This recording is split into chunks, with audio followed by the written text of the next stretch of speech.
Back in kindergarten, I grabbed my childhood sweetheart and declared she would be my wife. Our parents burst out laughing, all teasing that I was destined to be a hopeless romantic. Yet, the woman who later became known in our circle as the resident ice queen became my clingy little shadow. At 5, she absolutely refused to have her picture taken alone, tugging at the corner of my shirt with her chubby little hand, insisting that I be in the photo with her.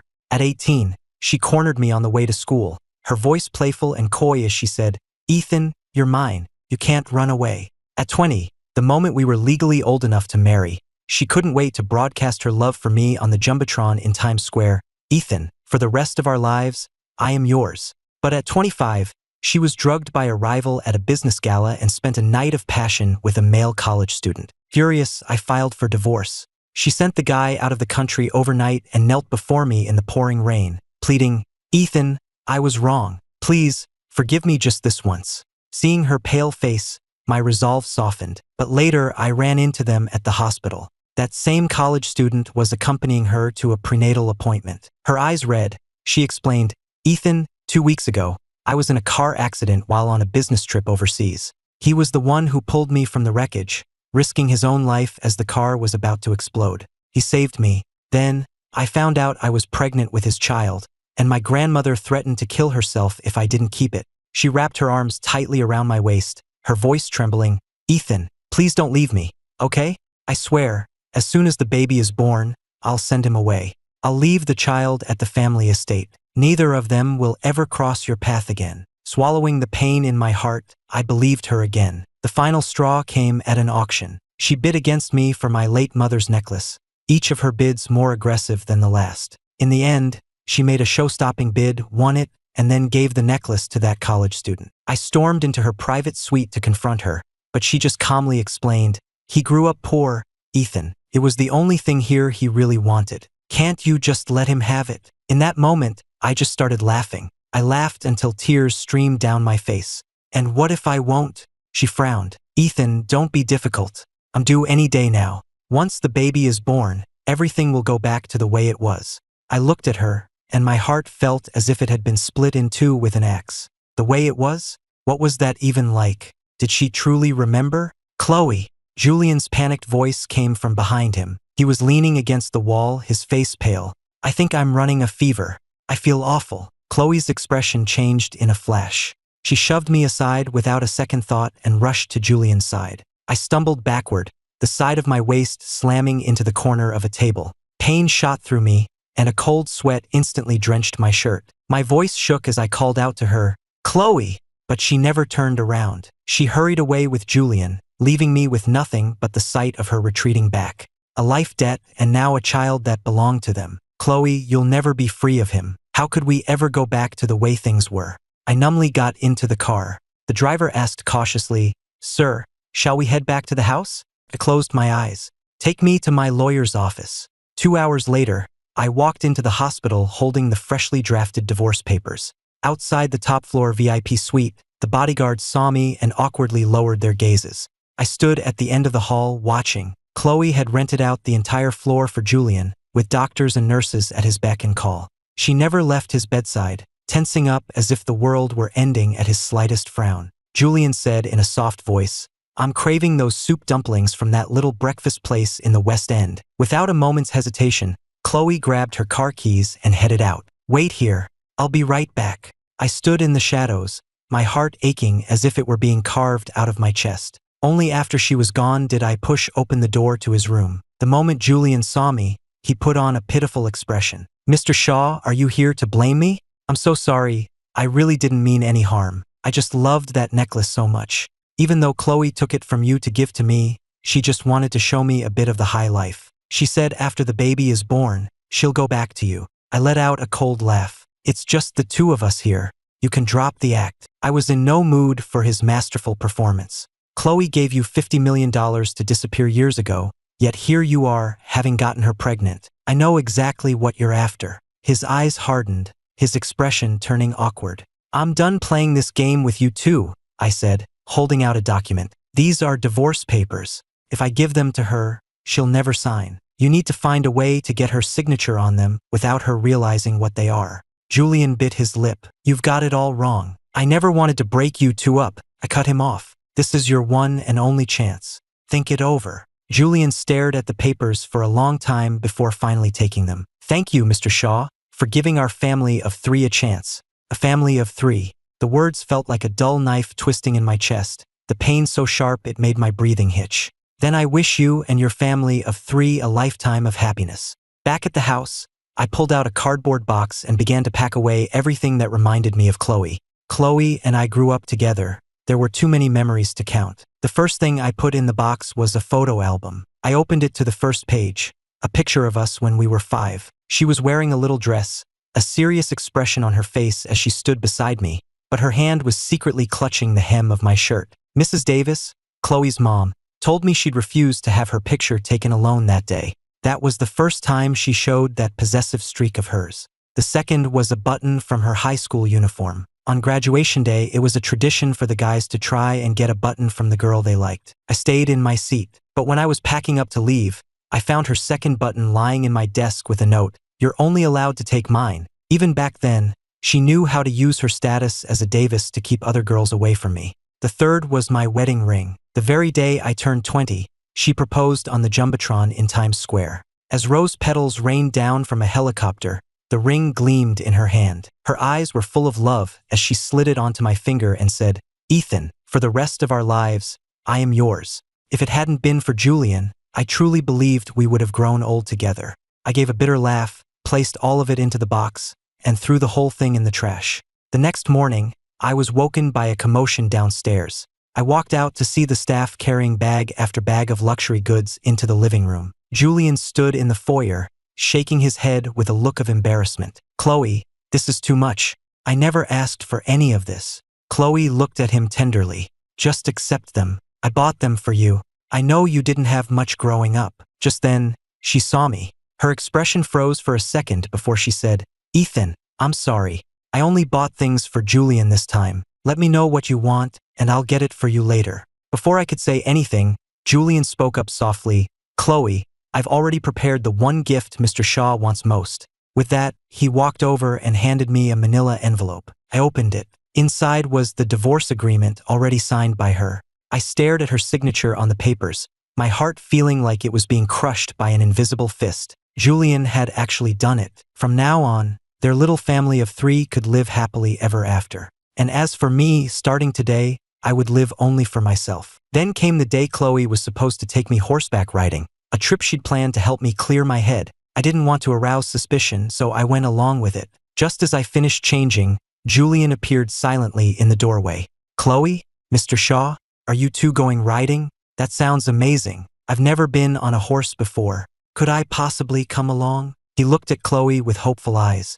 Chloe's brow furrowed. No, I promised Ethan it would be just the 2 of us today. Julian bit his lower lip. But I really want to go. I've been so busy taking care of you lately, I feel like I haven't had any time for myself. His voice trailed off, laced with a subtle, wheedling tone. I couldn't listen to any more of it and turned to walk out. As I reached the door, I heard Chloe's resigned sigh behind me. Fine, but you do exactly as I say the entire time. At the stables, I quietly went to the stalls, picked out a gentle mare, and expertly saddled her. Chloe was the one who had taught me how to do all this. And now, the woman who had taught me to ride only had eyes for another man. She fastened his helmet, adjusted his stirrups herself, fussing over every detail to make sure he was comfortable. She held the lead rope for Julian's horse the entire time, never once letting go. This continued until her phone buzzed. She pulled it out, glanced at the screen, and frowned. Julian immediately said, with practiced consideration,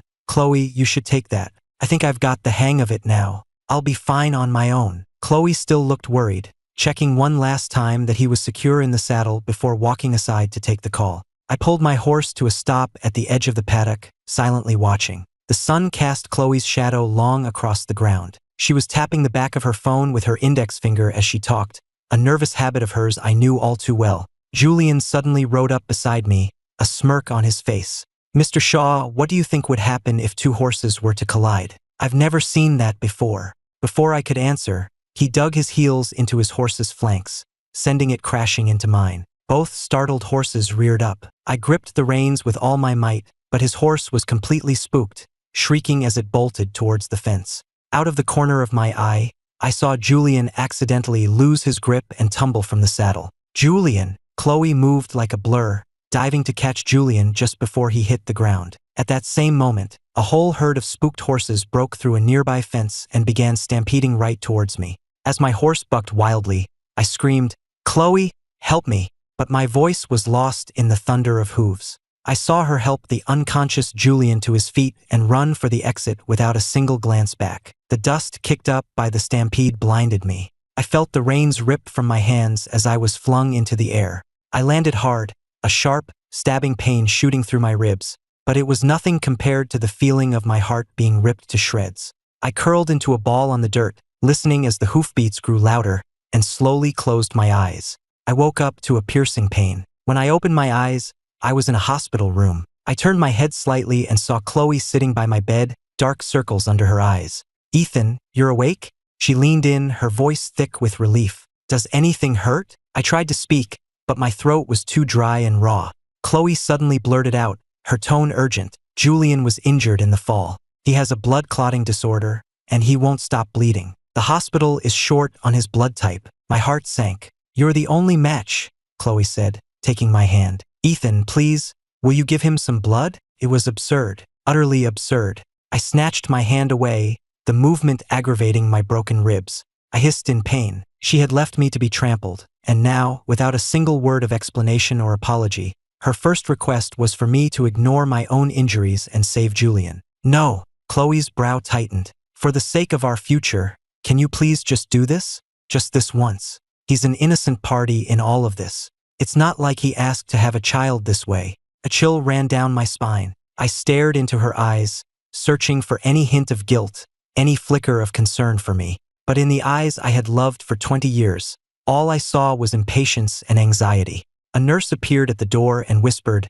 "Ms. Davis, Mr. Miller's condition is worsening." Chloe immediately got to her feet and practically dragged me out of bed. "Ethan, please, I'm begging you." I was half carried to the phlebotomy lab. The moment the needle slid into my vein, I felt a pain that took my breath away. The nurse looked at me, confused. "Is it hurting? That's strange." I was very gentle. I shook my head, but I couldn't stop my eyes from welling up. But Chloe just stood outside the room, glancing impatiently at her watch, not even looking in my direction. After they had taken a pint of blood, my vision began to swim. The nurse helped me to a chair, and I watched Chloe sprint down the hall to Julian's room without a backward glance. I stumbled after her and stood outside his partially open door. Julian was lying in bed, his face pale, a thick bandage wrapped around his wrist. Chloe sat on the edge of the bed, holding his hand, her expression so tender it made my stomach turn. "Don't be scared.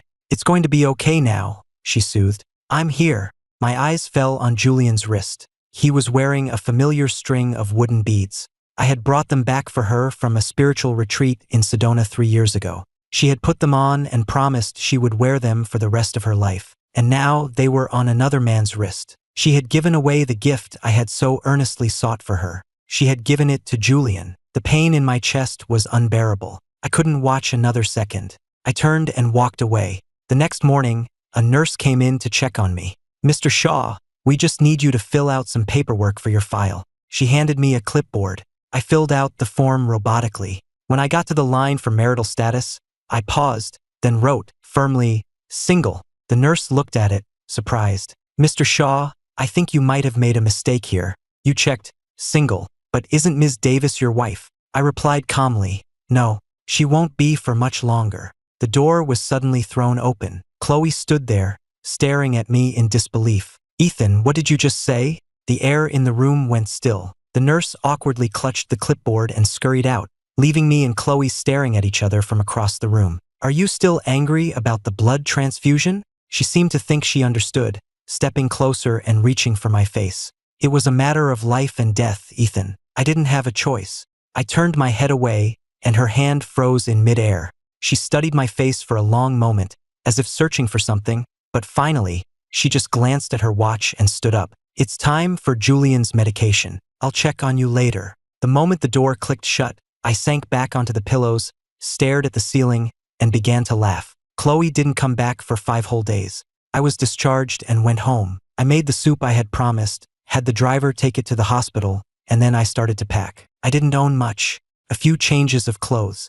A photo of us was on the nightstand. I stared at it for a while before placing it face down. Then one evening, Chloe came home unexpectedly. She held up a gold foil invitation, her eyes sparkling the way they used to when we were young. It's our high school's centennial reunion. Everyone's getting together. You've been cooped up for days, it would be good to get out, see some old friends. What do you say? At the reunion, Chloe held my hand the whole night. Our old classmates teased us, saying the prom king and queen were still the perfect couple. Someone brought up the time she waited in line all night just to buy me a limited edition album. She smiled and tightened her arm around mine in a silent attempt to win me over. Suddenly, our old class president brought out a box. Remember our time capsule? Letters from 10 years ago. Time to return them to their rightful owners. Everyone crowded around to find their letter. I was about to open mine, but Chloe suddenly went rigid. Her phone was ringing. The caller ID read Julian. She gave me a hesitant look before stepping into the hall to take the call. She returned a minute later, her face ashen. Ethan, he fell down a flight of stairs. He's in the hospital. I cut her off calmly. Go. He needs you more. Looking relieved, she gave me a quick kiss on the corner of my mouth. I'll be back soon. I watched her hurry away, then walked over to the time capsule box and found Chloe's letter. On the envelope, it read, "To 26-year-old Chloe." I hesitated for a moment, but opened it anyway. The paper was yellowed with age, but her handwriting was still perfectly clear. 16-year-old Chloe had written in her bold, confident script, "To 26-year-old Chloe, I bet you're married to Ethan by now, aren't you? I'm so envious. The life you have is everything I've ever dreamed of, so you have to treat him right. You have to be happy with him, or I'll never forgive you. Remember to warm up his milk every night because of his sensitive stomach. You have to take him to Iceland to see the northern lights. He's been talking about it for 7 years. Remember he hates rainy days, and that he's allergic to shellfish. Oh, and remember he's afraid of the dark, so never, ever let him walk home alone at night." At the very bottom of the letter, in small print, was a line for me. "Ethan, if the me from 10 years in the future is ever unkind to you, you have to leave me. And never, ever forgive me." I gently traced the words with my finger and whispered to the empty air, "Okay, I'll do as you say." After the reunion, I hugged each of my old friends goodbye. Our class president's eyes were red as he said, "See you all at the next reunion." There wouldn't be a next time for me. I left the party and took a cab straight to the courthouse. Today was the day the divorce became final. I finally picked up the decree. The clerk confirmed one last time, "Mr. Shaw, are you absolutely sure?" "I'm sure." I watched the clerk stamp the papers. My heart felt hollowed out, but strangely, I also felt a sense of release. Before I left, I erased my digital footprint, closed my accounts, and bought a one-way plane ticket. As I boarded the plane, the sunset outside the window was a deep,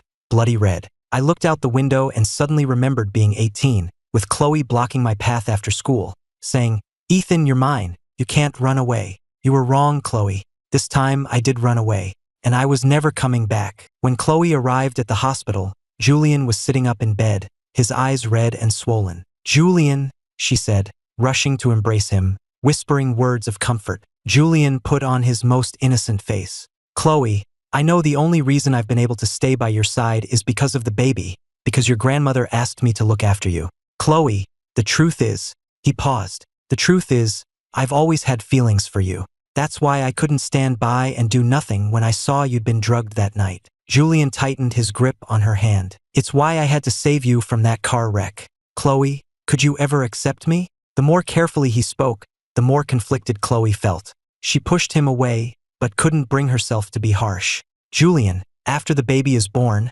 I'll give you enough money to start a new life abroad. You'll be set for life." Chloe's expression grew stern. "None of that matters to me, Chloe. What if the only thing I want is you?" Seeing her resolve, Julian grabbed her hand and pressed it to his chest. "Chloe, please, don't send me away." Chloe let out a heavy sigh. For some reason, she thought of me. No, she couldn't. She frantically pulled her hand away and walked to the door. "Julian, you know my heart belongs to Ethan. But your grandmother likes me," Julian said, his face pale as he sat on the bed. "She even said that if it's a boy, she'd want you to make things official with me." "Chloe, do you really feel nothing for me at all?" Chloe was flustered. "Julian, I don't care what my grandmother promised you. My heart is with Ethan. That's final." She quickly shut the door behind her, leaning against it and gasping for breath. She didn't understand why her heart, which had always beaten only for me, had wavered for a moment when faced with a pale and pleading Julian. It must be because of the baby, she thought. Chloe tried to convince herself of this as she drove to the office. She threw herself into her work because it was easier than confronting her own heart and the accusations of the girl she used to be. And so, Chloe didn't see the cold, mocking glint in Julian's eyes after she rushed out of the room. Julian's expression changed instantly, the pitiful act vanishing as if it had never been there. The Davis family already drove Ethan away, and she's still putting on this lovesick act, he muttered. He pulled out his phone and made a call. Hello, is this Ms. Vance's assistant? This is Julian. I need her recent schedule. Name your price, I just need to know where she'll be. I have something important to discuss with her. After hanging up, a slow smile spread across Julian's face. Chloe Davis, if I'd known you were going to turn me down, I never would have wasted my time on you. His eyes turned hard. But it's a good thing I always have a backup plan. At a private auction house, titans of industry and wealthy socialites gathered, buzzing with excitement over the lots about to go up for bid. Chloe walked in with heavy steps, entering her private suite just moments before the bidding started. Her grandmother, Mrs. Davis, immediately pulled her down to sit beside her. Chloe, dear, why are you so late? Chloe rubbed her temples, her voice thick with exhaustion. Grandma, something urgent came up at the office. Mrs. Davis looked at her with concern. Chloe, darling, you need to let others handle things at the company. Your only job right now is to rest and prepare for the baby. Look, I'm planning to bid on this dragon and phoenix heirloom locket. Wouldn't it be a wonderful gift for my great-grandchild? Chloe looked down at the auction catalog, a faint smile playing on her lips. Then, as if remembering something, her smile widened. That's very thoughtful, Grandma. I'm sure the baby will love it. That Julian is such a good boy, getting you pregnant after just one night, her grandmother said, beaming. Not like that other one. Never gave us a child, and even broke our family's ancestral jade. We're better off without him. She sniffed disdainfully. If you hadn't been so infatuated, I never would have approved that marriage in the first place. At the mention of my name, a sharp, hollow pain shot through Chloe's chest. Grandma, Ethan didn't mean to. We were the ones who kept things from him. Mrs. Davis snorted. You spoiled him rotten. He was so stubborn about not wanting children, and he'd throw a fit anytime, anywhere, with no regard for appearances.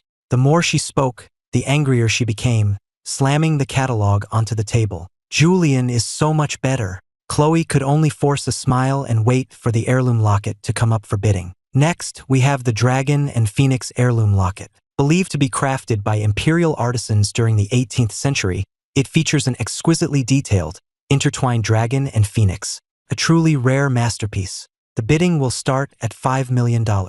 As soon as it was announced, Mrs. Davis started to raise her paddle. Chloe gently stopped her. Grandma, since it's for the baby, allow me. She snapped her fingers, signaling a show-stopping, preemptive bid. A preemptive bid, the auctioneer cried, banging the gavel. Sold. Congratulations to our guest. The dragon and phoenix locket will be brought to your suite immediately.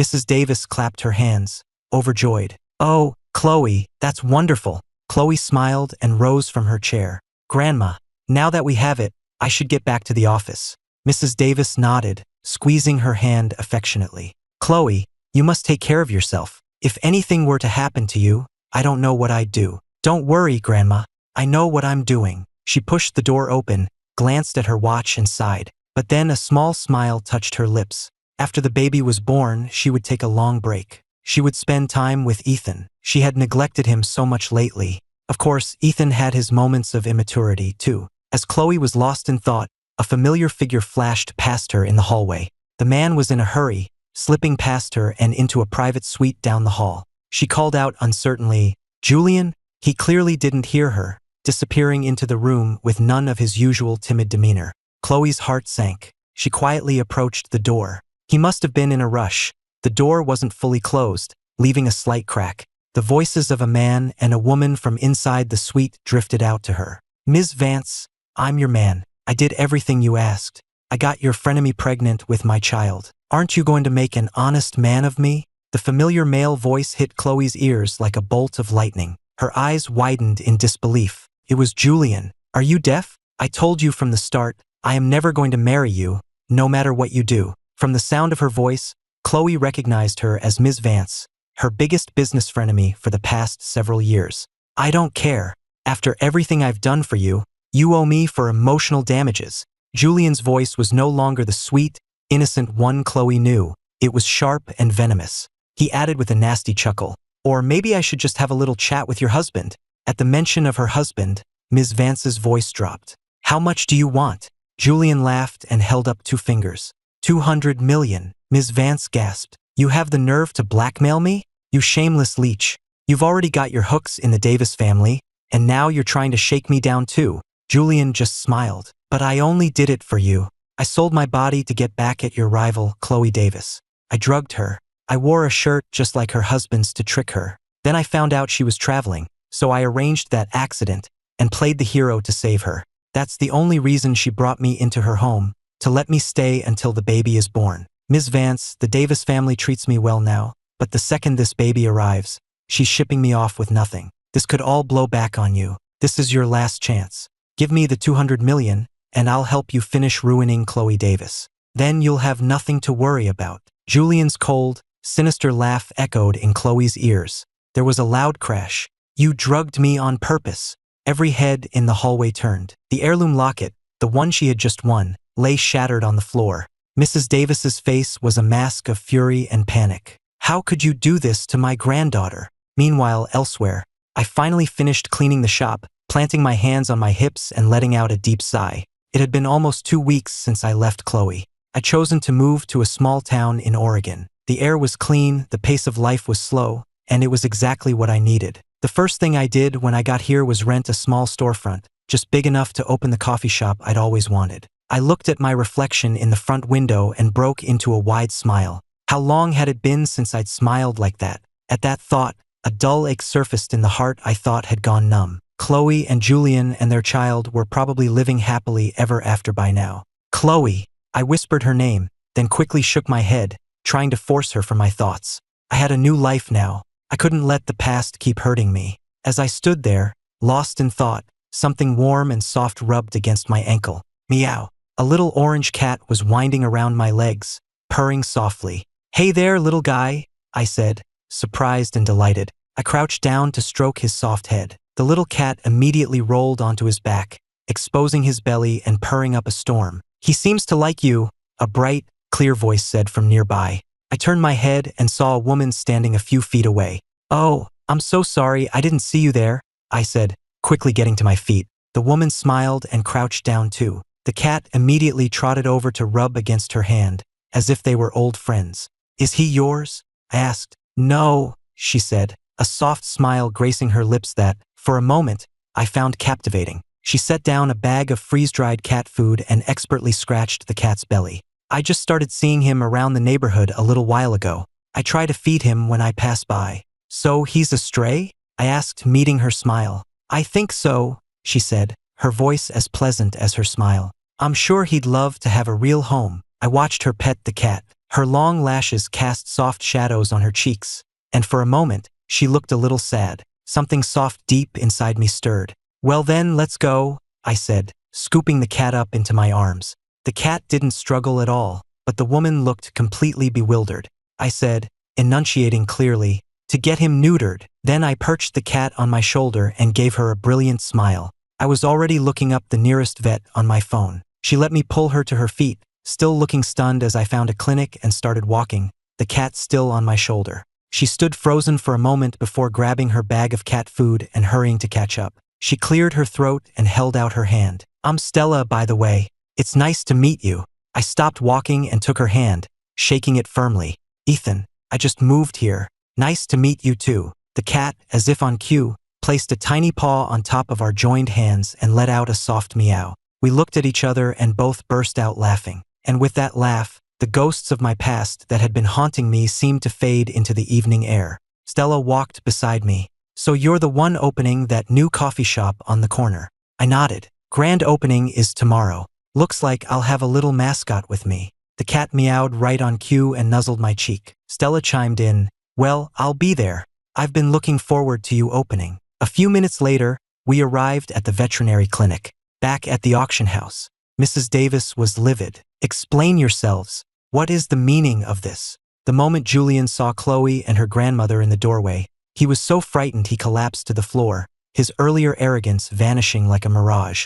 Ms. Vance had gone pale, and she sat trembling on the sofa. As powerful as her family was, she had never gone head-to-head with the Davis family before. Chloe helped her grandmother into the suite. Ms. Vance immediately jumped up to offer Mrs. Davis her seat. Mrs. Davis's face was grim. The moment she sat down, she demanded, "Tell me exactly what happened." Two large bodyguards stepped forward, and both Julian and Ms. Vance looked terrified, especially Julian. "Mrs. Davis, please have some tea." "Don't let this upset you," Ms. Vance said, signaling for an attendant to bring a cup. She hurried to Mrs. Davis's side, forcing a smile. "Mrs. Davis, this really has nothing to do with me. It's true he and I were involved for a time, but you know how things are in our world."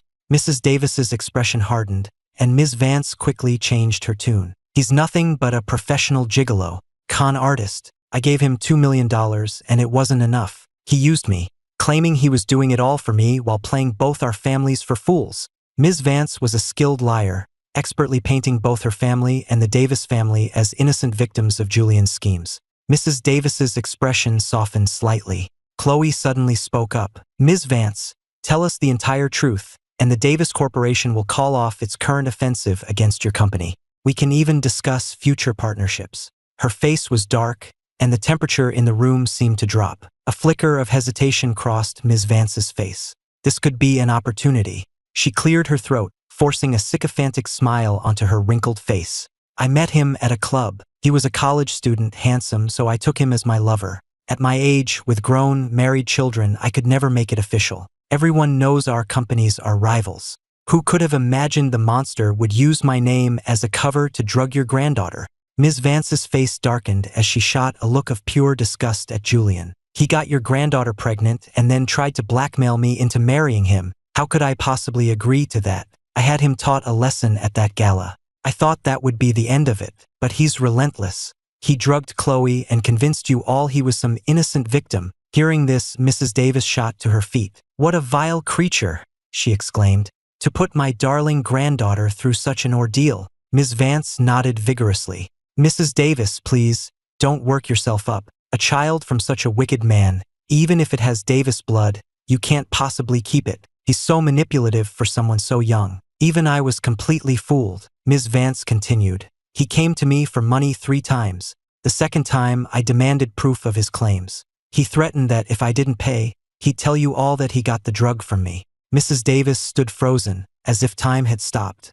After a long moment, she slowly sank back into her chair, clutching her chest. "Our family, to be so thoroughly deceived by a man like that." Chloe quickly had the bodyguards escort her grandmother to the hospital. Once they were gone, she turned her cold, hard gaze on the still trembling Julian. Julian finally snapped out of his stupor and scrambled to his knees. "Chloe, it's not true. She's lying. She's making it all up to trick you."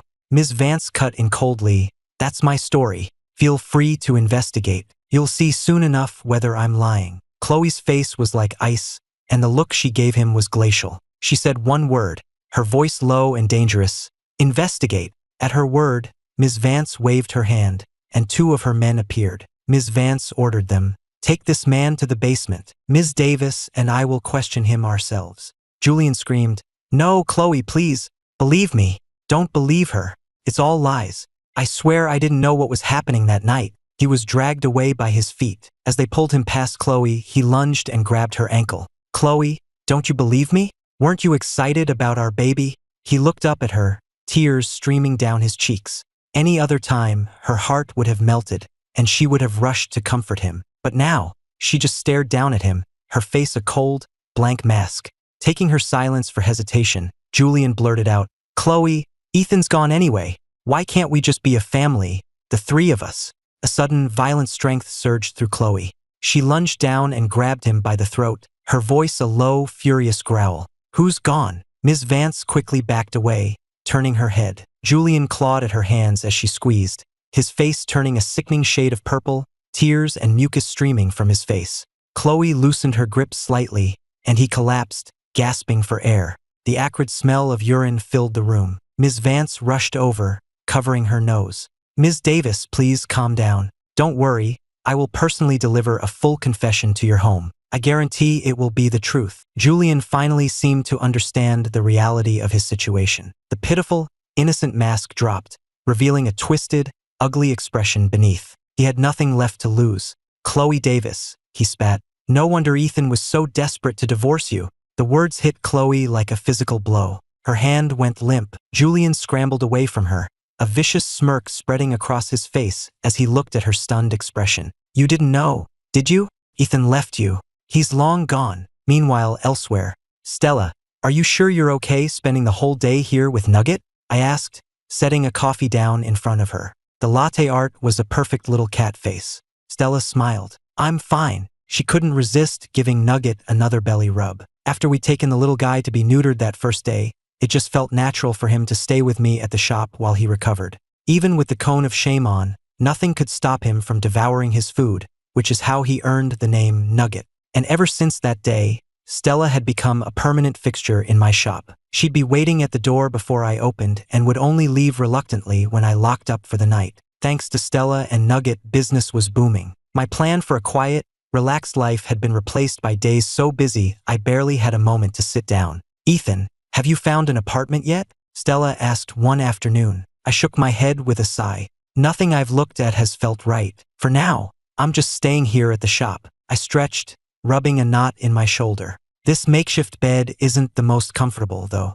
and poor Nugget has to curl up at my feet. Stella hesitated for a moment. Ethan, my house is actually pretty big. If you wouldn't mind, you could stay with me. I started to refuse. Stella, I couldn't possibly. But for some reason, the image of us meeting for the first time flashed in my mind, and I heard myself say, okay. Stella looked at me, her eyes wide with disbelief. Really? A happy glow spread across her gentle features. I felt my face flush. Stella beamed. Let's go right after we close tonight, then. No point in waiting. She started towards the loft where I kept my things. We close in 2 hours. We can get you packed up and head over. I couldn't help but laugh at her eagerness. We still have to move all of Nugget's stuff, you know? She just paused on the stairs, looked back at me, and winked. No need. I already bought him everything he needs. I stood there, speechless.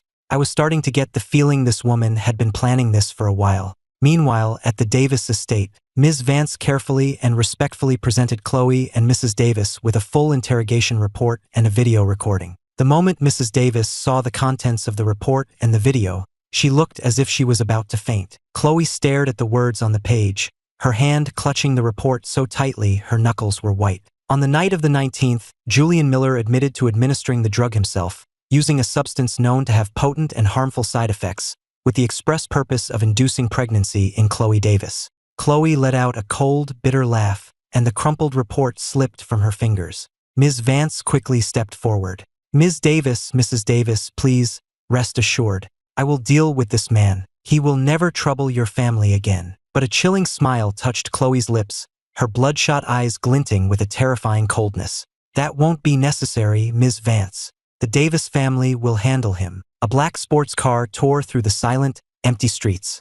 The woman behind the wheel had her face cast in shadow, her expression impossible to read. Ethan, she whispered, her heart a cavern of guilt and regret. Her phone, sitting on the passenger seat, suddenly rang. She pulled the car over and answered. Her grandmother's voice was frantic. Chloe, did you find Ethan? What did he say? Has he forgiven us? Chloe's heart plummeted, but she forced a reassuring tone for her grandmother. Ethan is so kind, and he loves me. Of course he'll forgive me. Her grandmother started sobbing. I never should have struck him. He must hate me now. Chloe's own emotions were a tangled mess. Grandma, I'll call you back. Please try to get some rest. For the first time in her life, she hung up on her grandmother, silencing the sobs.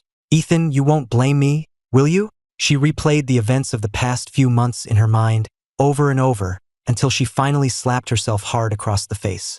Chloe Davis, how could you let a man like that fool you so completely?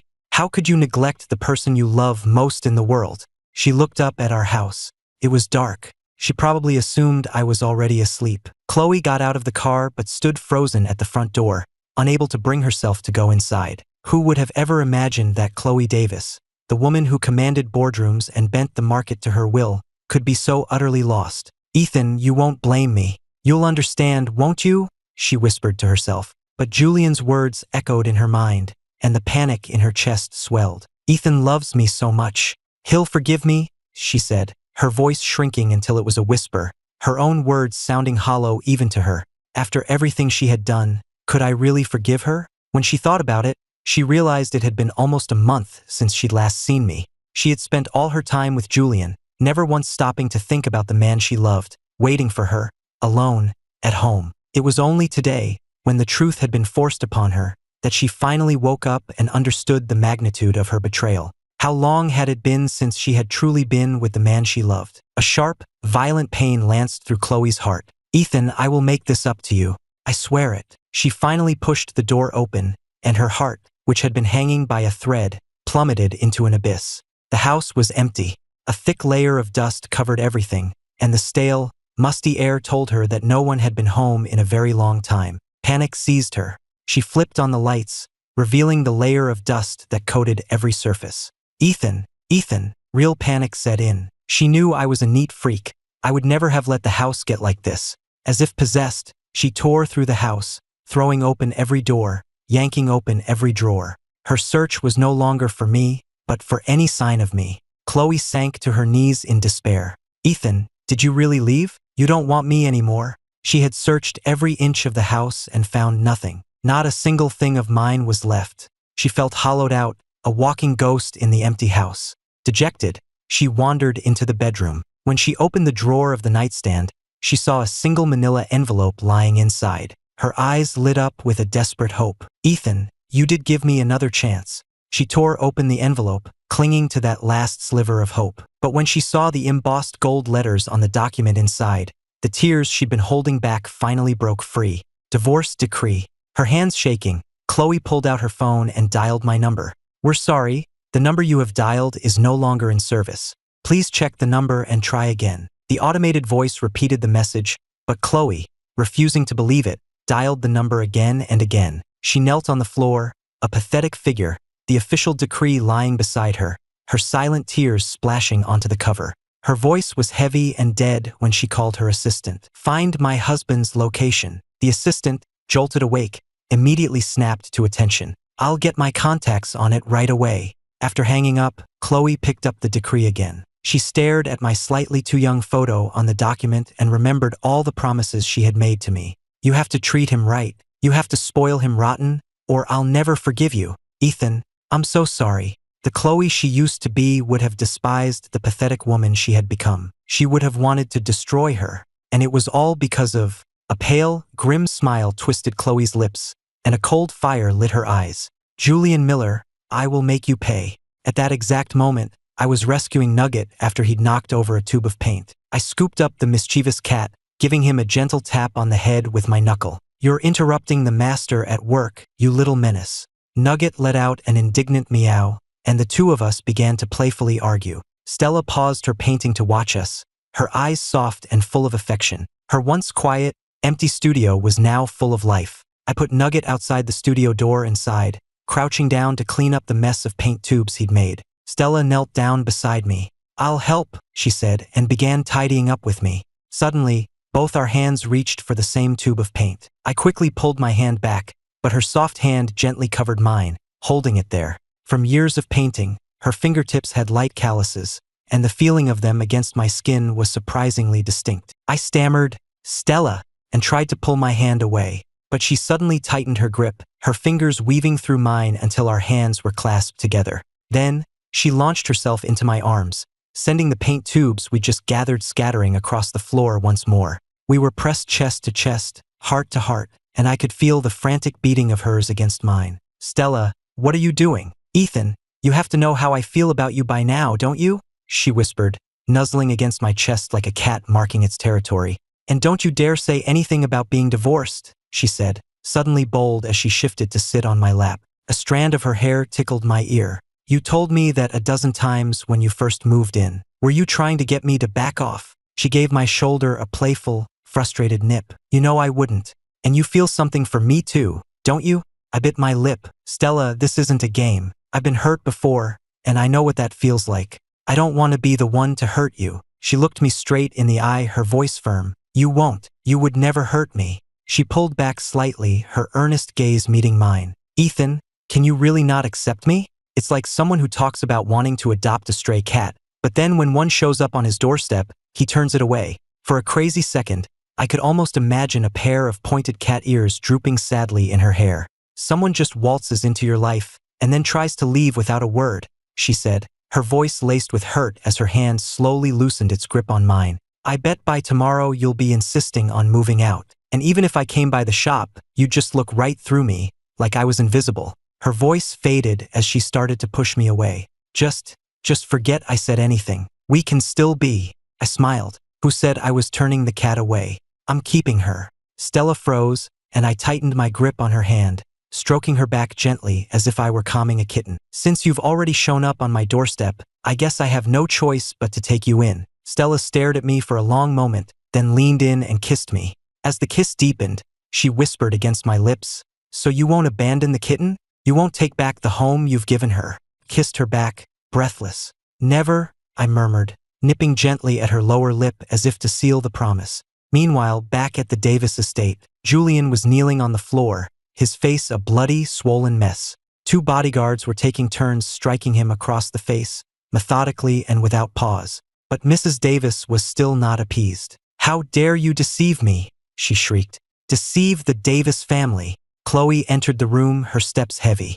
The moment her grandmother saw her, she rushed over. "Chloe, where is Ethan? Did he forgive you?" Chloe's face was grim as she shook her head. "Oh, what are we to do? Ethan must despise me now," Mrs. Davis wailed, turning to slap Julian across the face. "And you, how dare you target our family?" Chloe stared coldly at the weeping man on the floor, her assistant's words from earlier ringing in her ears. "Ms. Davis, we can't find any trace of your husband. It's like he's erased his entire identity." Fury and hatred coiled in Chloe's gut. "Someone," she commanded, her voice dangerously low, "break his legs." Julian looked up in disbelief. "Chloe, no. Please, what will I do?" Chloe just looked down at him, all traces of her former affection gone. "You love to act, don't you? You love to lie. Ms. Vance has already washed her hands of you. You're ours to deal with now." Her eyes were chips of ice.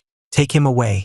Show him what a living hell truly is." She was numb to the pain in her own heart. All that mattered now was finding me and begging for my forgiveness. "We've finished the investigation you requested," her assistant said, holding out a small, metallic flash drive. "All the surveillance footage is on here." Chloe's fingers trembled as she took the drive and plugged it into her laptop. She had known deep down. Looking back, she knew I was never the kind of person who could hurt anyone. But she had to see it for herself. This would be her punishment. Choking back waves of regret and rage, Chloe watched every second of the footage. She saw it all. While she was being comforted by Julian, I had been downstairs, burning with fever, cutting my hand when I knocked over a glass of water in my delirium. She saw how, at the stables, while she fussed over Julian, I had stood by and watched. She saw how, the moment she walked away to take a call, Julian had provoked my horse, causing the collision. She saw me fall, and she saw herself turn her back, leaving the man she claimed to love to be trampled, nearly to death. She saw that the soup had been fine. It was Julian who had drugged it, trying to cause a miscarriage and frame me for it. And she had believed him. She had believed him and, as a twisted form of punishment, had left me for dead in a blizzard, buried under an avalanche. What have I done? Chloe buried her face in her hands, her body racked with tonku. "Ethan, how could I have done those things to you? Losing you, I've lost everything." Her tears splashed onto the back of her hands. "Help me!" A blood-curdling scream from the basement shattered her thoughts. "Julian Miller, you will pay for what you've done," she thought, picturing the bloody, broken man downstairs with a frown of disgust. Julian was crying, still trying to appeal to her. "Chloe, I swear I'll never do it again. You love me. Please, just let me go. I'll disappear. You and Ethan will never see me again." Chloe imagined grabbing him by the throat, a humorless, rage-filled laugh bubbling in her chest. "Love you." A pang of pain shot through her. Yes, from Ethan's perspective, hadn't her actions screamed that she loved Julian? And hadn't her heart, for one shameful moment, actually wavered? "Julian," she asked the empty room, "the divorce papers? Did you trick me into signing them?" "In the basement," Julian screamed. "It was Ethan. He asked me to get you to sign them. It was his idea." In the blink of an eye, the bodyguards broke both of his legs. "Chloe, help me. You're carrying my child." Julian cried, his face pale and his eyes wild with pain and fear. Mrs. Davis, who had returned, was apoplectic. You monster! Still trying to use that child. Guards, throw him in the pool. Have a doctor on standby. I don't want the bastard to die too quickly. Lying broken on the floor, Julian began to laugh, a wild, unhinged sound. Ha ha ha ha. Chloe Davis. Mrs. Davis. If you hadn't indulged me, if you hadn't treated Ethan so coldly, would he have ever left? And now you blame it all on me. Ha ha ha. He was still laughing like a madman as the guards dragged him away, leaving 2 crimson trails on the marble floor. Chloe, her grandmother asked softly, is Ethan really not coming back?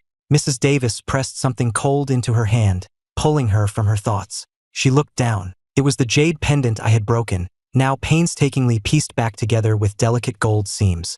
I had my people make some inquiries, Mrs. Davis said. It seems Ethan is living in Chicago now. I was wrong, Chloe.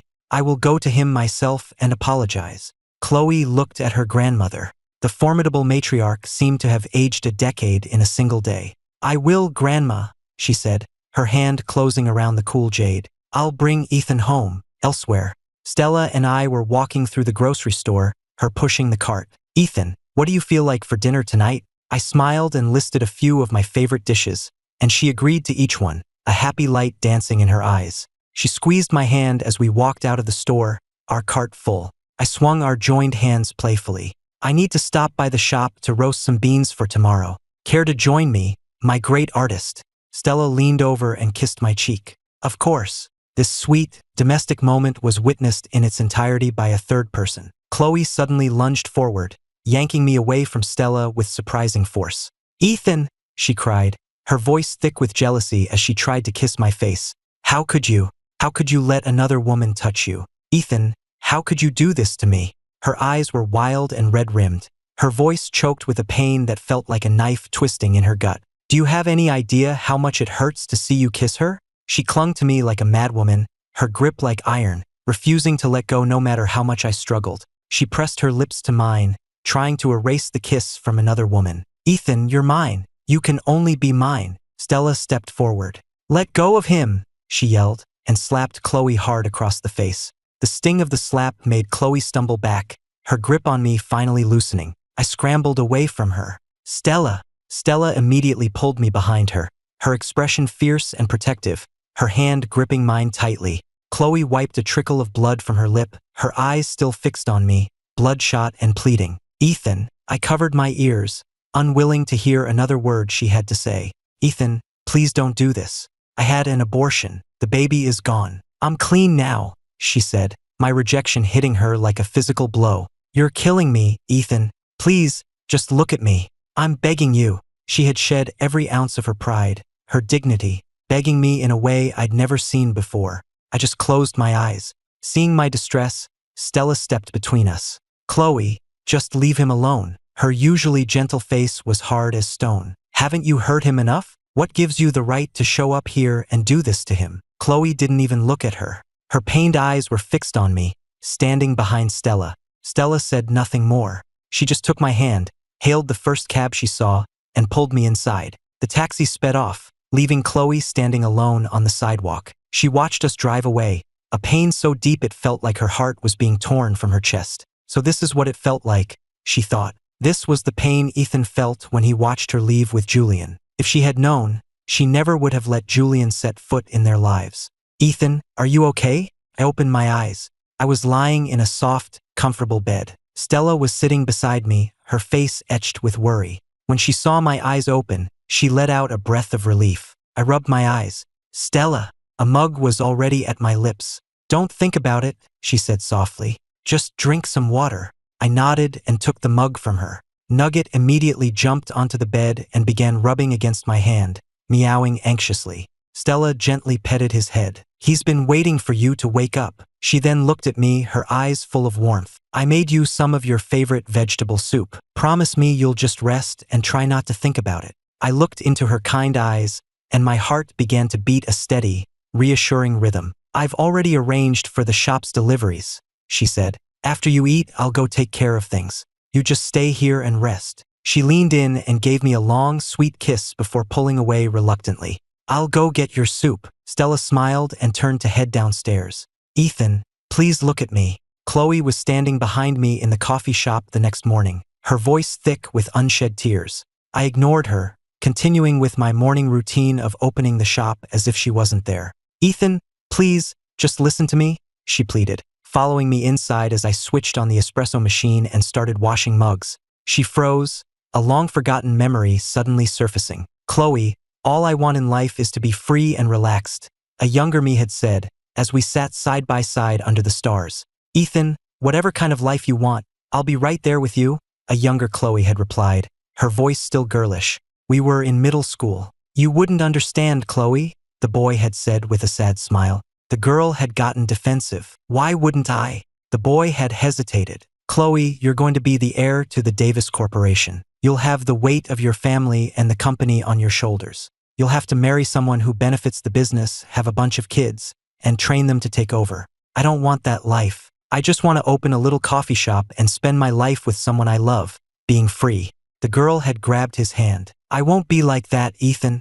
I'm only ever going to marry you. The boy had just smiled, not looking at her. And later, the boy had fallen in love with her. He had changed his entire life for her, becoming the perfect, supportive husband. And the girl had forgotten. She had forgotten the boy's dream. She had forgotten that night under the stars. A tear suddenly fell from Chloe's eye, splashing onto the back of my hand. I flinched away from her touch and finally spoke. Chloe, we're divorced. There is nothing between us anymore. My voice was flat, devoid of any emotion, as if I truly no longer cared. Ethan, I'm so sorry. I know everything now. Julian was a plant, sent by someone to get revenge on me. He approached me on purpose. He drugged me. I know about all the lies he told, all the things he framed you for. I raised an eyebrow. Sent by who? She explained quickly. A business frenemy of mine. Julian was her boy toy for years, but she never made it official. He was bitter, so he came after me. Ethan, my grandmother and I have dealt with him. He will never be a part of our lives again. I let out a humorless laugh. Ms. Davis, please leave my shop. I'm afraid we can't accommodate someone of your stature here. A wounded look crossed her face. If I can't fix the past, then let me win you back. We can start over. Forget the past, just think about the future. Please. I laughed, the sound sharp with anger. Chloe, are you insane? But nothing I said seemed to get through to her. She actually began trying to court me all over again. The next day, I had just unlocked the door when she swept in, carrying a bucket overflowing with fresh, dew-kissed roses. Chloe, I don't want these in my shop. She ignored me, setting them on the counter. Ethan, I'd love some of your homemade pudding, she said, pulling out her black card. I'll take 50 orders. I leaned against the wall, my smile tight and humorless. Not for sale. On the third day, she didn't bring roses. Instead, she showed up with a crew of delivery men carrying large boxes into my shop. I blocked the doorway. What is all this? She stepped forward. Ethan, I just wanted to upgrade your equipment. A new espresso machine. My expression was cold. I don't want it. Get them out of here. And so it went. Every day, Chloe would be there when I opened, and she would wait silently across the street until I closed. I finally snapped. One evening, after the last customer had left, I dragged her inside. Chloe, are you a child? I demanded, my face flushed with anger. Are you still playing these stupid little games? She didn't argue. Seeing me so angry, a small, sad smile touched her lips. Her reaction only made me angrier. Chloe, we are divorced. Stop harassing me. If you keep this up, I'll have to close the shop. She just stood there, her head bowed like a chastised schoolgirl. Ethan, I don't know how to court someone. This is the only way I know. It's how I won you over the first time. I was taken aback. It was true. Chloe had never known how to be subtle. Her only method of courtship was a clumsy, overwhelming possessiveness, using her family name to scare away any potential rivals. And I had been drawn to that clumsy, fierce love, believing it was something she reserved only for me. Who would have thought that same fierce possessiveness could be turned against me? I let out a cold laugh. It doesn't matter, Chloe. I've already told you it's over between us. Stella and I are getting married. Please, leave us alone. The words hit her like a physical blow, a freezing shock that seemed to shatter something deep inside her. Married? You're getting married? She repeated, her voice hollow. She lunged forward and grabbed my wrist, her grip so tight I thought she might break it. I winced in pain but gritted my teeth. Yes, we're getting married. So please, Stay out of our lives. She suddenly threw her arms around my neck, kissing me desperately. No, I won't allow it. I shoved her away. Chloe, you're insane. Her eyes were wild. Yes, I'm insane. I've been insane since the moment I lost you. She bit down on my neck, not hard enough to break the skin, but enough to make me freeze. Everything was my fault. I never should have let anyone come between us. Ethan, please, give me one more chance. I'll go back to being the Chloe who loved only you. I swear it. Stella, I cried out, my voice shaking. Stella appeared, slapping Chloe away from me and shielding me with her body. Ethan, don't look. Just go home. Go now. I'll handle this. Okay? She pressed her car keys into my hand. Go! Knowing it was better for me not to get involved in a fight between them, I nodded and ran out. Stella watched until I had started the car and driven away before she turned back to face Chloe. Her expression was colder than I had ever seen it, her eyes blazing with fury. Chloe, you need to stop. All you're doing is hurting him more. Do you know he still has nightmares? He dreams that he's being trampled by horses, that his ribs are being crushed. He dreams that you've left him to die in the snow, about to be buried by an avalanche. Chloe stood frozen, the fight draining out of her. I'm sorry. It was the only thing she could think to say. Stella slapped her again. If you're really sorry, then leave him alone. Chloe stumbled back from the force of the blow, a trickle of blood appearing at the corner of her mouth. She didn't retaliate. She just stood there, looking utterly broken, repeating, I'm sorry. Seeing her state, Stella said nothing more and walked away. Chloe stood alone in the empty shop for a long time before she finally moved. When she returned the next day, a for lease sign was hanging in the window. She stared at the sign for a long time before she finally turned and walked away. Mrs. Davis had been waiting on the sofa since she heard Chloe was coming home. Where is Ethan? She asked, looking behind Chloe, only to find her alone. He's not coming back, Grandma. The bruise on Chloe's cheek was still visible. Mrs. Davis saw the mark and her heart ached for her granddaughter. Grandma, you should take this back, Chloe said, holding out the gold-seamed jade pendant. Ethan doesn't want it. Mrs. Davis stared at it for a moment, then began to beat her chest in despair. It's all that monster Julian's fault. He drove my grandson-in-law away. Chloe remained silent, listening to her grandmother's tirade. That animal has gone completely insane. He can't even control his own body anymore. I had him sent to Ms. Vance's estate. I couldn't stand the sight of him, but the worthless creature did give me an idea. Mrs. Davis pulled her granddaughter close, whispering in her ear, Chloe, listen to me. Perhaps you could drug Ethan? If you get pregnant with his child, he'll have to come back. Chloe immediately shook her head. Grandma, no, we can't do that. Ethan never wanted children this soon. Before she could finish, her grandmother lost her temper. Then what other choice do we have, Chloe? Are you willing to marry someone else? This is the only way. A child will tie him to you. Ethan has a soft heart. If we cater to his every need, and you're carrying his child, do you really think he could leave you? Chloe didn't answer. Seeing her hesitation, Mrs. Davis pressed on. Chloe, don't you love him? Of course you do. Can you bear the thought of him out there, alone with some other woman? It's better this way. Give him a child, and we will spend the rest of our lives making it up to him. He says he doesn't want a baby, but once it's his, he won't be able to stay away. And how could he leave the mother of his child? Chloe's eyes darkened. All right, Grandma. Mrs. Davis beamed. Leave everything to me. All you have to do is go to him. But for days, Chloe couldn't bring herself to go through with it. Then, her grandmother pressed a small vial and a slip of paper into her hand. Chloe, this is Ethan's new address. It took a great deal of effort to find it. Chloe stared at the paper, then slowly unfolded it. Ethan had moved to a new city. The pain in her heart flared anew. Was she so repulsive to him that he would rather give up his shop and move to an entirely new city just to get away from her? Was that Stella woman really so special? She tightened her fist around the small vial. Grandma, she said, her voice low, I'm going to find Ethan. Mrs. Davis's face lit up. Chloe, he must still love you. After more than 20 years together, how could he just throw it all away? She ushered Chloe towards the door. I've already arranged for the private jet to Chicago. Go find him. Even as she sat on the plane, the whole thing felt unreal. She stared down at the vial in her palm, her resolve wavering. She closed her eyes and slipped the vial into her purse. She whispered to herself, this will be our final goodbye. The plane landed smoothly. After a long hesitation, she finally dialed the number on the slip of paper. Hello, The warm, gentle voice on the other end of the line made her heart ache. Hello? Is anyone there? Chloe's grip on her phone tightened until her knuckles were white. Finally, she spoke. Ethan, it's me. I'm in Chicago. Please just give me one last chance. Let me say goodbye. I sat in an elegant Michelin-starred restaurant, staring at a plate of my favorite French cuisine, but I had no appetite. Chloe watched me nervously. Ethan, is it not to your liking? We can go somewhere else. I looked at her, my face a blank mask. No, this is fine. Say what you have to say. After this, we're done. We will never see each other again. Done. The words struck her like a physical blow. Her eyes reddened, and a small, broken sound escaped her lips. Ethan, after more than 20 years, are you really just going to throw it all away? I laughed coldly. Chloe, what is there left to say? I've already stepped aside for your perfect little family of 3.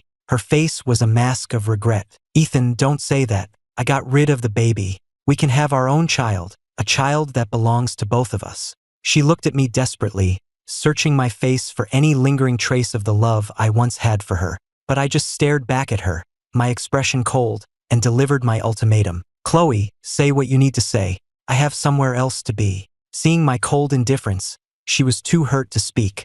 She finally managed to force the words out through gritted teeth. Where do you have to be? I looked at her with open impatience. What does it matter to you? If this is all you wanted to say, then we're done here. I stood up, pushing my chair back to leave. She jumped up to block my path. Ethan, please just tell me, she begged. Tell me what could possibly be more important than me. My face was impassive. Everything is more important than you. But if you must know, I'm taking my fiancée for her wedding dress fitting. What? She asked again, refusing to believe it. Her eyes shot through with terrifying red veins. Ethan, don't lie to me. If you're just saying that to hurt me, you might as well just kill me now. Her hand shot out and grabbed my arm, her eyes searching my face for any sign that I was lying. I frowned. Chloe, let go of me. You're the one who asked for a final goodbye. That's the only reason I'm here. I should have known it was just another lie. How many times have you lied to me?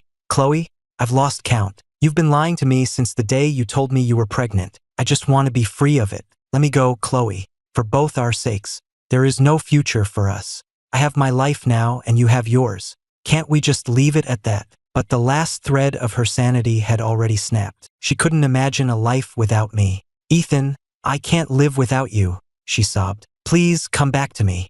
I pulled my arm from her grasp. Chloe, have you ever stopped to think that I compromised my entire life to marry you? I wanted a simple, quiet life. But for you, I gave it all up. I put on a mask and played the part of the perfect, supportive husband. And what did you do? You not only failed to appreciate it, you had a child with another man and expected me to just accept it, all while talking about your difficult situation. What difficult situation, Chloe? My throat was dry from talking. I picked up my untouched glass of water and drained it in one go. Ethan, no, don't drink that. Chloe watched, horrified, as I finished the entire glass, her hand hovering uselessly in the air.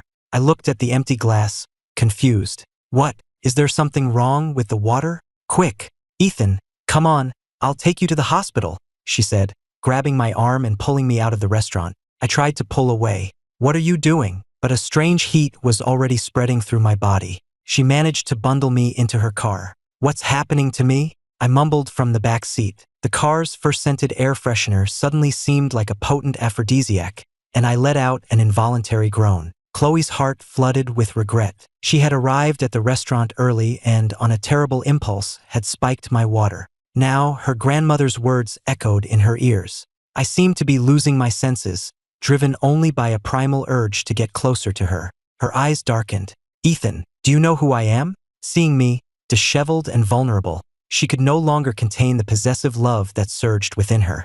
Do you know how much it hurts me to see you with another woman? She whispered, her lips brushing against my throat, her fingers lacing through mine. Has she ever kissed you here? Does she even know all the places you love to be kissed? The air in the car grew thick and hot. I bit my lip, trying to focus. Chloe kissed me, her voice a low, seductive whisper. Who am I? But then, through the drug-induced haze, I shoved her away. You're not Stella, I slurred. Who are you? Chloe froze, the lust in her eyes clearing for a moment. Ethan, you really don't recognize me? It's me, Chloe. You're Chloe. But I just shook my head, mumbling, Chloe? Don't know her. Where's Stella? I want Stella. Chloe went completely still. She finally understood what it felt like for one's heart to die. Before, she could lie to herself, tell herself I was just angry, that I was trying to hurt her, that it was impossible for me to love someone else. But this right here was undeniable proof. She no longer held a place in my heart. The person I loved most was no longer her. With a bitter, broken smile, Chloe got back into the driver's seat. "Ethan, I've already hurt you so much," she whispered. "How could I possibly hurt you again?" She looked in the rearview mirror at the man she loved more than life itself. She knew this time it was truly goodbye. "Ethan, as long as you're happy, it doesn't matter if it's not with me." She started the car and drove quickly towards the nearest hospital. "Ethan, if the me from 10 years in the future is ever unkind to you, you have to leave me. And never, ever forgive me." For some reason, she remembered the words her 16-year-old self had so carefully written in that letter. If that 16-year-old girl had known what her 26-year-old self would do, how she would torture me for a stranger, drug me, and try to steal my life away, she would have wanted to kill the woman she had become. Tears filled her eyes. "Ethan," she whispered, "promise me you'll never forgive me." Chloe got me to the emergency room, and then, using her own phone, she called Stella. As she watched Stella sprint through the hospital doors, Chloe finally turned and walked away, but not before taking one last, lingering look at me. Epilogue: I stood at the top of the cliff, the wind whipping through my sweat-dampened hair. "Stella, I love the ocean here," I said. Stella smiled, taking the mountain bike from my hands. I wrapped my arms around her, pointing to a page in her sketchbook. "Stella, let's go to Greece. This sea you painted, it looks lonely, and you told me you hate being lonely, so I want to go there with you." My eyes shone with excitement. Stella looked from her old painting to me, then leaned in and kissed my cheek. "Okay," she agreed. "With you there, I'm sure the sea won't be lonely at all." And she was right. I stood on the cliffs of Santorini, my arms outstretched to the sun. The Aegean Sea below, once a silent expanse in her painting, was now a dazzling, shimmering blue. "Stella, from now on, we're going to see all the oceans," I said, holding her close, my eyes full of dreams for our future.